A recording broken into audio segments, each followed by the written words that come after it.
Hello lovely people of the internet, welcome back to my channel. Today I am giving you guys my Dark Academia TBR. It's a hefty list. I'm warning you now, there's a lot of books that I'm going to be talking about in this video, so I don't want to talk too long in this intro. Very quickly, I do just want to mention for anyone who doesn't know what Dark Academia is an aesthetic and also a subgenre of literature. Basically, it basically is what it says. Take any educational setting and then think of anything dark and twisted, put them together, you have a Dark Academia book. For anyone who's interested, I do talk a little bit more about what Dark Academia is in my previous video, so go check that out. Also down in the description I will have a link to a Dark Academia paper that I wrote in like my second year of university. If you're interested in like kind of the basics of the genre, you can go look at that, or you can have a quick Google. And I have some Pinterest boards as well down in the description if you want to have a look at the Dark Academia aesthetic for yourself. Today specifically I'm talking about Dark Academia, the genre.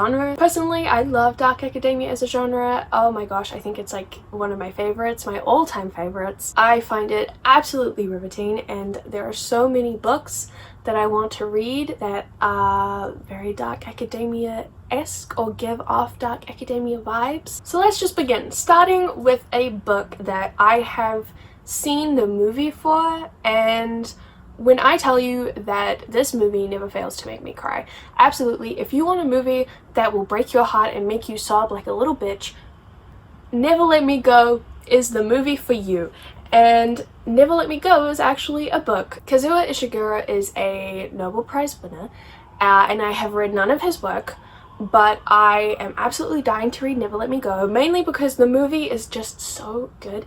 Basically, from what I can tell from the movie, this is about a school that raises kids just so they can then give their organs to other people. Basically, human harvesting. So while this probably is like technically not Dark Academia, it's probably more like dystopian sci-fi. It's still kind of there. You've got the creepy boarding school and something dark and fucked up that's happening. And to me, that's kind of all you really need to have a Dark Academia book. And if this book is anything like the movie, oh absolutely, I will be sobbing while I read this. And honestly, I haven't read a good book that has made me absolutely bawl in a while.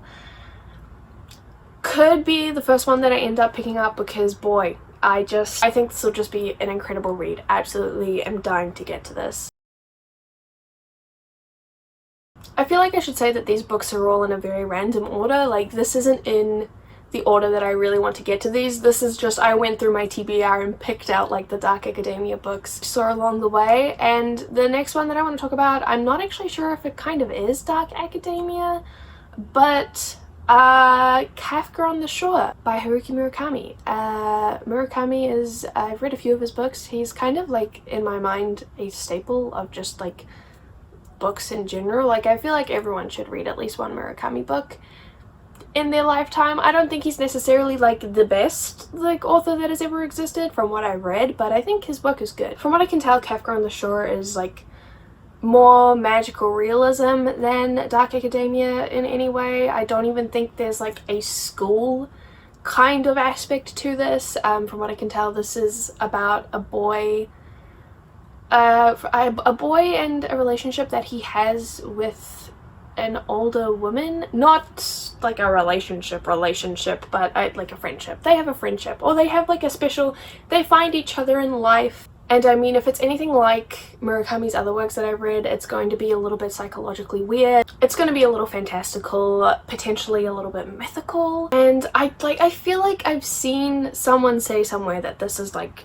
a Dark Academia book. Like, I must have seen someone somewhere say that, otherwise it probably wouldn't have ended up on my TBR, like on this TBR. So I'm gonna trust that in some way, somehow, this book is Dark Academia related. As of now, I don't know how because I haven't read it yet, but it's on the TBR, so I want to read it sometime soon. Also, I just want to say I've tried to make this like TBR list as diverse as possible, because one of the main criticisms of Dark Academia as a genre is that it's not very diverse in like any way, shape or form. And I mean, absolutely, that is a very, very big criticism. And there are definitely like diverse authors out there writing content that I think in some way can be related to dark academia or gives off dark academia vibes. So that's like what I've tried to do with this TBR. Like, maybe not all of these books absolutely 100% fit into the dark academia genre exactly, but I think in all of these I can find a connection to the genre. The next book is one that I actually own. The book in question is The Silence of the Girls by Pat Barker. This is a classics retelling, but from what I can tell, a female classics retelling. So it's like a retelling of a classic story. Which one? Oh, when the Greek queen Helen is kidnapped by the Trojans. There you go. But it's told from the perspective of the woman, which, I mean, in a lot of history and a lot of dark academia does not happen. So I picked this. Obviously Greek mythology, any kind of old, ancient, dead legend kind of thing is very, very dark academia-esque. And if I'm going to read any kind of classic retelling, I would like for it to be a little bit different and a little bit interesting. And I owned this. It was already on my shelf. So there you go. That's on the TBR. Okay, the next book I want to talk to you guys about is the 40 Rules of Love by Elif Shafak. I hope I'm saying that right. She is a British-Turkish writer, I believe. From what I can tell, this story is very story-centric. As in, I feel like there are two stories within the one, and also one of the stories follows a woman who is working for a literary agent, and she's like, her job is very centered around reading books, and I think we get to see a lot of that in this story. I think it's like a bit of a romance, a bit of a historical novel, as well as like a spiritual, philosophical kind of story. I have only heard good things about this book and good things about Elif Shafak as well as a writer. This is definitely like a newer addition to the TBR. I definitely haven't heard as much about this as I have some of the other books on this TBR. But I will say something that really stuck out to me about this book was the title. I'm a big romantic. I love a good romance, and I mean, maybe it's not going to be like a classic kind of romance, but I feel like love is going to be included in there somewhere. And I definitely think relationships are a very big and interesting part of the dark academia genre, so very interested to read this. Oh my god, I forgot. Oh wow, I forgot I had this book on my TBR. I have a copy. It's one of those orange little penguin books right there. I can't be bothered getting it out though because it's at the bottom of the stack. And that book is The Picture of Dorian Gray by Oscar Wilde? Yeah, by Oscar Wilde. The copy that I own is actually my mom's. I don't own this book, and I'm pretty sure I've been borrowing it from my mom for several years now, so it's probably about time that I read it so I could give it back to her. This is just like a classic piece of literature in general. It's a story about a man who sells his soul for eternal youth and beauty, which I mean is probably one of the most pretentious things I have ever heard, and absolutely makes me think of all of the characters from The Secret History by Donna Tartt. And lots of people love the story. My friend Aria, I think this is like her favorite book. Like, she always talks about this book, and honestly, since I've met Aria and like have talked to her, I definitely have wanted to read this more. Like, my interest in picking this up has been piqued, and I really would like to get to this soon. The next book on my TBR I'm a little bit scared about, I'm not gonna lie, and that is These Violent Delights. Not the YA fantasy debut by Chloe Gong, which by the way is a fantastic book, but by Micah Nivimura, and from what I can tell, this is kind of more of a romance, I think, than anything else. It follows two boys who meet at university, so it's a queer romance and it's set at university, and from what I can tell, it sounds like the relationship is not a good one. I think this book definitely sounds like it's going to be a little bit dark and a little bit twisted. I don't know how much that dark and twistedness is related to academia exactly, but it's set in university, seems a little bit dark and twisted, and it's like referred to as The Secret History meets Call Me By Your Name. And while I didn't really love Call Me By Your Name, I did love The Secret History, and The Secret History is dark academia, so surely there's like some kind of dark academia aspect to this. I say I'm scared because I don't want it to be like a really sad, abusive romance story, but I will read this for the Dark Academia and the Dark Academia only. The next book I want to talk about is another one that I own and I am so excited about reading, and that is The Furies by Katie Lau. This is set in 1997. It follows a new student, this girl, her name's Violet. Is it? Violet, yeah, and she's a new student at this boarding school. And what does it say down the bottom? Witches, murder, and teenage girls. Set in a boarding school, it can't get any more dark academia than this. This has been on my TBR for about 3 years now, maybe 4 years, and I am so excited that I finally got this, and I'm so excited to pick this up and read it because I think I'm going to absolutely love it. The next book is also set in, like, from what I can tell, a kind of boarding school, and that is Catherine House by Elizabeth Thomas. I have had some very mixed reviews about this book. Some people really love it and other people really don't. So I'm interested to see how I find this book, but it definitely is just, like, from what I can tell, dark academia. It's about a girl who goes to school, I think, to kind of get her life on track, but turns out the school is a little bit weird and different and maybe not the best place for her to go to get her life back on track, because maybe there are some dark and weird mysterious things going on. I also just have to say I love this cover. I love this cover. Like, it makes me think of dark academia, and I don't even know why. I really could not tell you why it does, but it really does. And I'm really hoping that I like this. It seems like it has everything that I would love, but I think the reviews of people saying that they don't like it does have me a little bit nervous, but this is, like, definitely up there on the TBR. I would really love to get to this soon. The next book on my TBR came out at the end of last year, so it's kind of like a new release, and that is Plain Bad Heroines by Emily M. Danforth. From what I've heard, this seems like a queer horror historical fiction kind of story, but it is set in a school and it follows two girls who are obsessed with each other and a writer. This book sounds scandalous, it sounds sad, it sounds just intriguing. From what I can tell, these two girls, they're obsessed with this writer, and this writer has written this scandalous, I think it's meant to be kind of steamy, like a book, a memoir of some kind. And these girls become obsessed with it and end up starting a society based around either the book or the author, and kind of maybe a society, probably more like a cult, and then bad things start happening. I know that there is a murder, and then with the starting of the cult and the obsessive nature set in the school.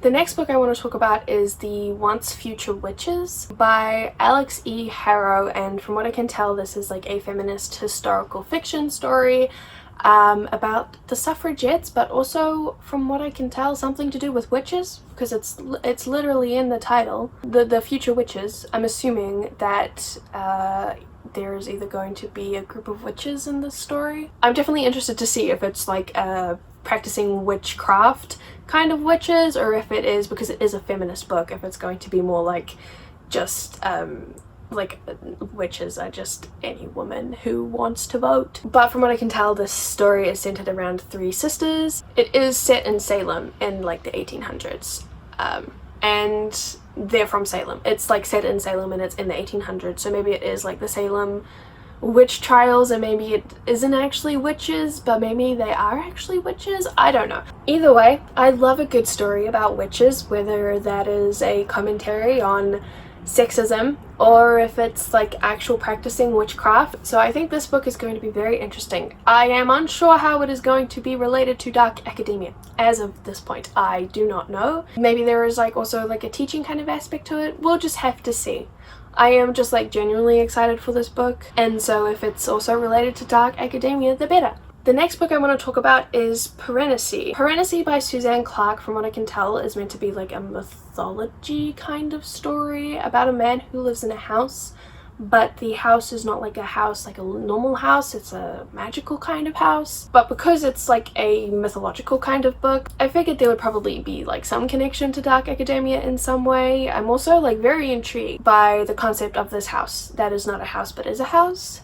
And from what I can tell, also there is meant to be some kind of strange entity that also lives in the house with the man. Mythology is such a huge part of the dark academia genre and aesthetic, and so maybe it won't be like dark academia exactly, but it certainly fits like parts of the dark academia genre. So the next books that I really want to read are not only like dark academia-esque, they're really popular just in the book community in general, and that is The Villain's Duology by V.E. Schwab.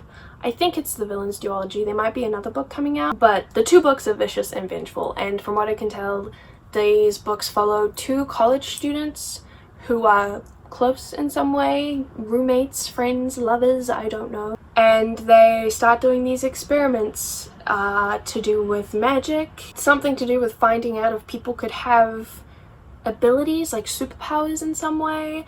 From what I can tell, things go really wrong and really dark though, and I mean, with the super ability aspect, I mean, obviously this is kind of meant to be like a fantasy series, but I mean, two boys chasing a higher power set in a college. Dark academia. Boom! There you go. I also just like really want to read this because I have only read one book by V.E. Schwab before, and I really liked her writing, but I would love to go back and read some of her like older stuff that is loved by so many people, and this is definitely one of those series. From what I can tell, a lot of people love this. I'm pretty sure it's also queer as well. So, and the last book I want to talk about is a young adult book called What Big Teeth. This is by Rose Zabo, who is a non-binary author, so go support them, that would be great. And this seems very vaguely related to dark academia. It seems like dark academia maybe with a twist. This is about a girl who runs away from a boarding school to go back to her family, but turns out her family maybe isn't the easiest to get along with. I think there's something a little bit different about them. In the blurb, they're called monsters, and I don't know if that's like literally like the title What Big Teeth makes me think of werewolves. If I'm being honest, it makes me think of the big bad wolf from Little Red Riding Hood. I just kind of feel like maybe this book is about werewolves, which would be kind of cool. But I mean, even then, even though she's like running away from boarding school, it seems that her home is kind of this like huge estate, which gives me very like gothic literature vibes. So even if it is more paranormal with the whole werewolf vibes that I'm getting from the synopsis of this book, there definitely seem to be elements of dark academia with the boarding school at the start, and then this big family estate, and then obviously her family seems a little bit dark and mysterious, so that just seems really interesting. This is a new release. It came out in February of this year, and it's been on my TBR since then, and I really want to pick it up. Hopefully I get to pick it up sometime soon. That would be really great. And that is the last book that I'm going to talk about for this Dark Academia TBR. Let's end with the newest release of the lot. I don't even know how many books I just talked about. I feel like it's a lot. I have a really long list of books in a Google document, and I didn't even end up talking about all of them in this video. I don't think I'll make another Dark Academia TBR though. I think this will be enough for now, definitely for a long while. Hopefully I get to read some of these soon. Maybe I'll do a Dark Academia reading vlog at some point. But if not, I can talk to you guys about them in my reading wrap-ups. But as I said, I didn't talk about these books in order of how I want to get to them. I just would love to get to all of them at some point. But there are a lot of books, so who knows how quickly I'll be able to get to any/all of them. And even though my list is already really long, if you have any Dark Academia recs, please comment them down below. I'm always looking for Dark Academia books because I love them so much, and also because I'm studying Dark Academia for my thesis, so it would be a great help if you have any recommendations. Similarly, if you've read any of these books and you want to tell me how you felt about them, or if you think that they're not Dark Academia, feel free to let me know as well. That would also be really great. But that is it for this video. Thank you guys so much for watching. I really appreciate it, as always. I hope you're all doing well. I love you guys so much, and I will see you guys in another video sometime soon. Bye!